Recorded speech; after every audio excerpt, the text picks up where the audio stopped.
અરે આને કેમ એટલી બધી ટાઈટ સીડી? તઈ હું આ વખતે તો સુરત ને જમ્મુ કાશ્મીર જેવું બનાવી દીધું છે.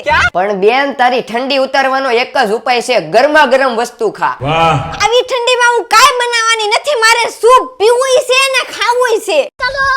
પછી ભાઈ આવી ઠંડી હોય ને આપણું રૂડું હીરાબાગ હોય, હીરાબાગ થી મેલડી માતાના મંદિર પાસે જાવ, એમાં ઘણા સૂપ વાળા હોય, એમાંય મેલડી માતાના મંદિર પેલા આવેલું શ્રી ગણેશનું સૂપ હોય વાલા. આ સૂપમાં 15 થી વધારે વેજીટેબલ હોય ને મંચુરિયમ સંગાત પાપડી ને લીલા લસણ થી ભરપૂર હોય, એટલે જલસા જલસા ને ટેસડો હોય વાલા. શ્રી ગણેશનું સૂપ. હા મિત્રો, વલ્ભાચાર્ય રોડ પર પિતા પુત્ર શ્રી ગણેશ સૂપનો સ્ટોલ ચલાવી રહ્યા છીએ આપણે મેલડી માતાના મંદિર પેલા આવે. અહીંયા આ ગજબનું સૂપ પીવા લોકોની ભીડ ઉમટે, તો આ ભીડનો હિસ્સો તમારે ક્યારે બનવું છે? એટલે કે મેં તો ટેસ્ટ કર્યું, તો તમે તમારા વાલા મિત્રોને લઈને અવશ્ય ટેસ્ટ કરવા મુલાકાત લ્યો. હજી એકવાર કહું છું, ભૂલાય નહીં, શ્રી ગણેશનું સૂપ